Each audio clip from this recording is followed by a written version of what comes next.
slow up, no I don't take shit. I got no love for the fakeness. If you wanna play tough and wanna hate this, I'll always show up.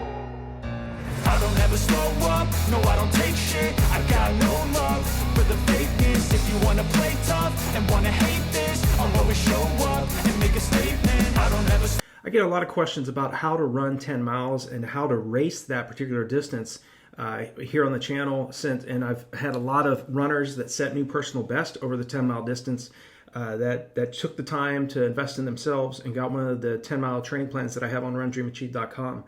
I do believe that a longer buildup is always going to set you up for success better in the 10-mile distance versus if you're trying to cram all of your training in, say, an 8-week block of training. If you have the time to devote, focus on a 4 to 6 month block of training. I always think preferably 4, but optimally between 5 and 6 months is your best bet to really prepare properly for a 10-mile, half marathon, and marathon race.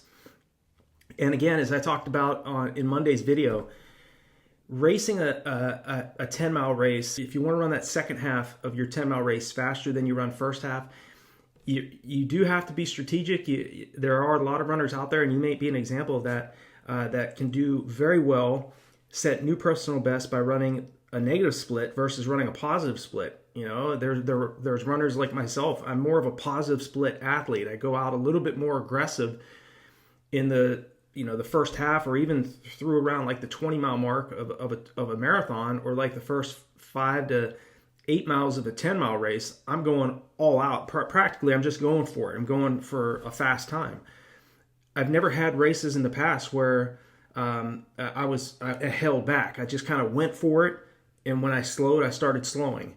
And so that may or may not work best for you in a 10-mile race. If you're just starting off, or if you're just starting to build your aerobic base, I would spend between 4 and 6 weeks of that buildup, of that 4 to 6 month block of training, running. Just focus on building aerobic fitness. You can do strides, 50 to 100 meter strides, maybe 2 to 3 times per week, and let just enough to rev the engine, get your heart rate up, to work on your form a little bit. But don't focus on doing like fartlek training, tempo runs, hard long runs, track sessions, any of that when you're first starting off in a 10-mile block training for a 10-mile race. A 10-mile race does still require speed.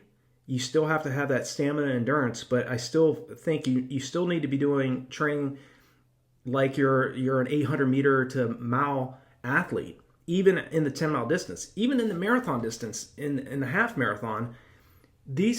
Such as myself, I'm a marathon runner. I'm more of a long distance runner.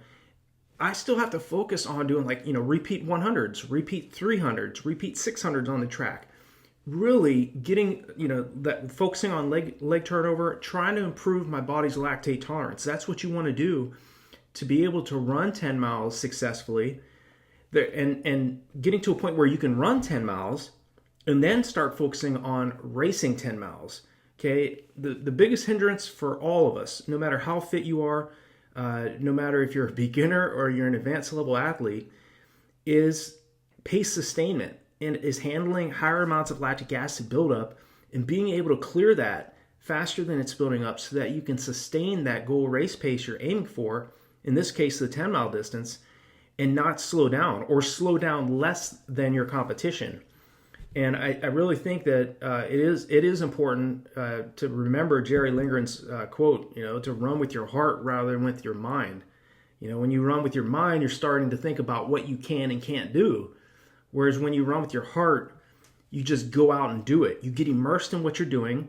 You don't worry about, well, what happens if I fail? Or what happens if what if I go out too fast and I slow down? What happens if I go out too slow and I can't pick up the pace? There is a time where you just have to throw out all the being strategic and being conservative and all that out the door, and just go with your heart. And if you're feeling great in the race, then just go for it.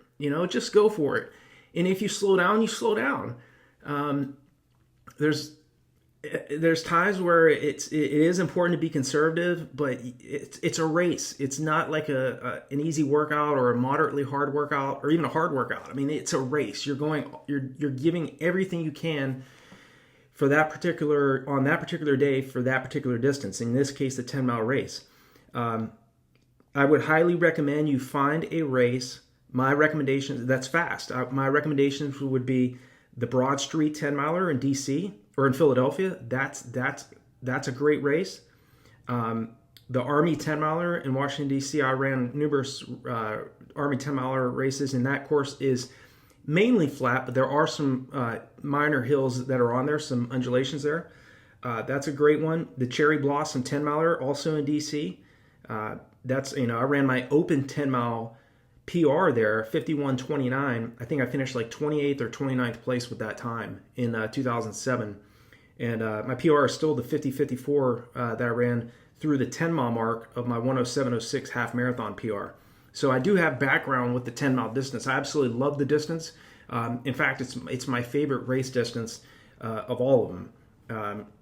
But Broad Street is a great one. The one in Philadelphia, Broad Street 10-miler, I heard is extremely flat, very competitive. It's usually won in like 45 or 46 minutes. Cherry Blossom is about the same, around 45 to 46 minutes is usually what wins it. I think the year I ran it, the winner ran like 45:54 or 46, like 46 low. An Army 10-miler is usually, it depends on the year. It's a little bit less competitive because it's more of a citizen race, more military and more and also citizens that come in and race the distance.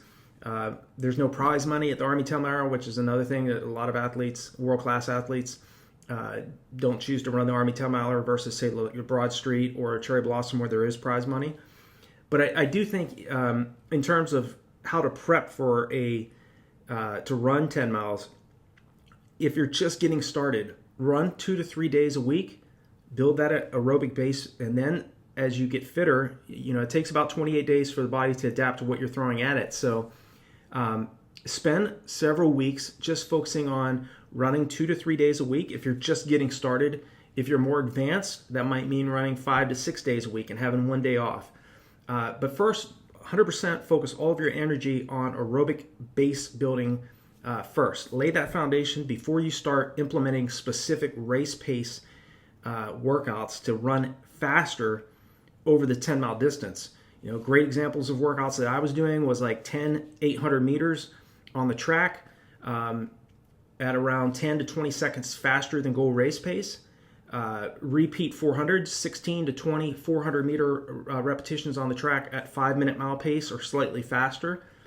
And again, I was trying at that time, I was trying to go under 50 minutes for 10 miles. Closest I got was 50:54, but you want to train at paces that are significantly faster than your goal race pace. That's going to challenge you, that's going to get you out of your comfort zone, but most importantly, improve your body's lactate tolerance so that, again, you can sustain that goal race pace for the entire distance and not just for a portion of the race itself.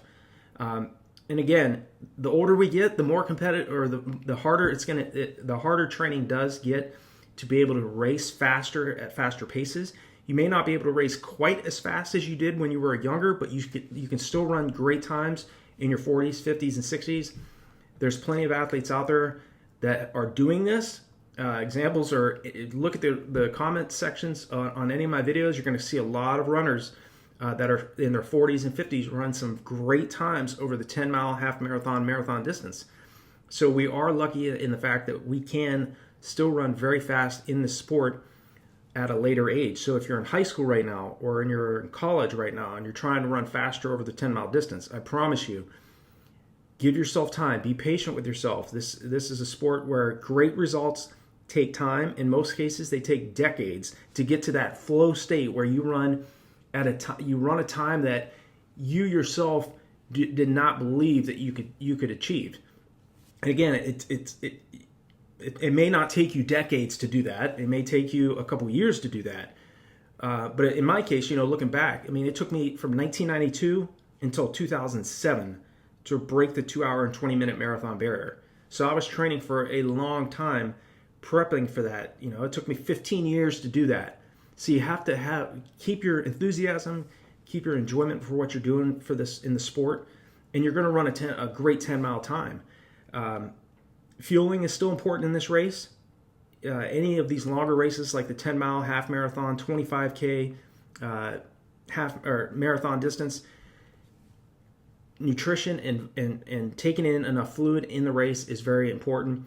The 10-mile race, in terms of gels, if I were to take a gel, I wouldn't probably take more than one because it's not quite as fast, or it's not as long as obviously a half marathon or a marathon. So if I were to take a gel in a 10-mile race, I would probably take it around mile 7. Hydration, making sure you're taking in enough fluid in the race. Run the tangents in the race also. Don't run any further than you need to. So if a right-hand turn's coming up, get to the right-hand side of the road. Don't run on the far left, and don't run in the middle of the road. You're running more distance than you need to versus your competition. If you see some runners that are on the far right-hand side of the road, get behind them. Draft off those runners so that you don't have to, put that additional effort. So be smart about those things as well.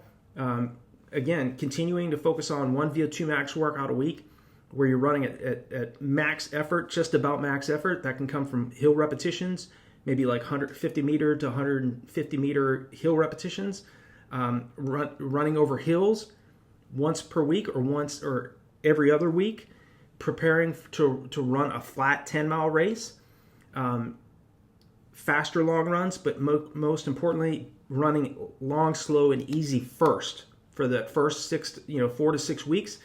Do your long runs easy and relaxed, and then and only then start building into some very paced efforts where you're running at goal 10-mile race pace, jogging, running 10 to 15 seconds faster than 10-mile race pace, jogging, sprinting for a few minutes, jogging, again, varied pace. You're sprinting, you're changing up the paces and alternating it. The next week should be relaxed and easy again, and then the following week should be harder, a little bit more challenging again. Doing that, coupled with a 10-day taper, I think is going to set you up for success to not only run a 10-mile run successfully, but also race 10 miles successfully. So if you have any other questions about the 10-mile distance, feel free to leave me a comment below. And if you're ready to take your training and racing to the next level, check out the resources on RunDreamAchieve.com or below any of my videos that are there to help you. So thank you so much for your support, and I'll talk to you on the next video.